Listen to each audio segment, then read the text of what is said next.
يا أيها الذين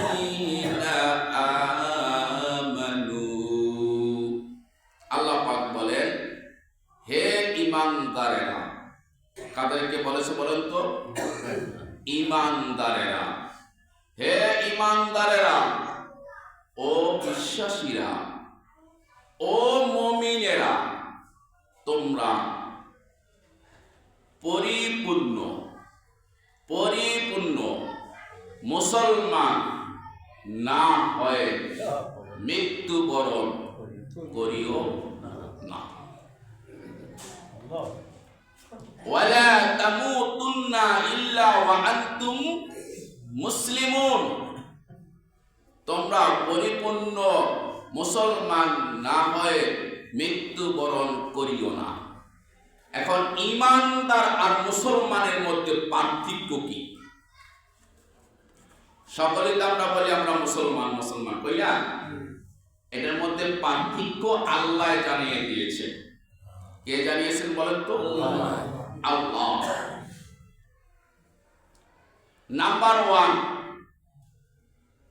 যাদের যে ঈমানদারের জবান দ্বারা আরেক ঈমানদার মুসলমান হেফাজত থাকে না।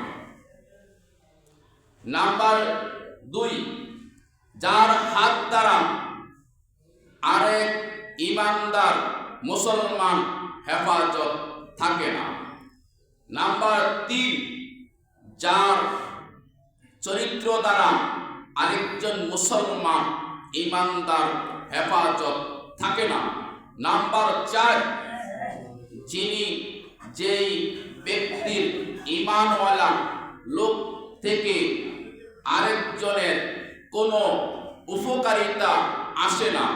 নাম্বার 5, যেই ব্যক্তির ব্যবহার দ্বারা আরেক মুসলমানের অন্তরের ভিতরে তীরের আঘাতের চাইতে আরো বেশি কষ্ট লাগে, এই প্রকার মানুষগুলি কখনো মুসলমান হতে পারবে না,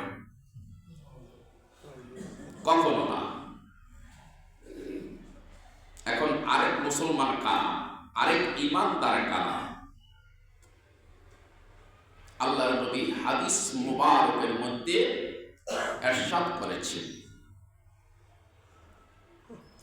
আপনার বাড়ির সাথে আমার বাড়ি, আপনার ঘরের সাথে আমার ঘর,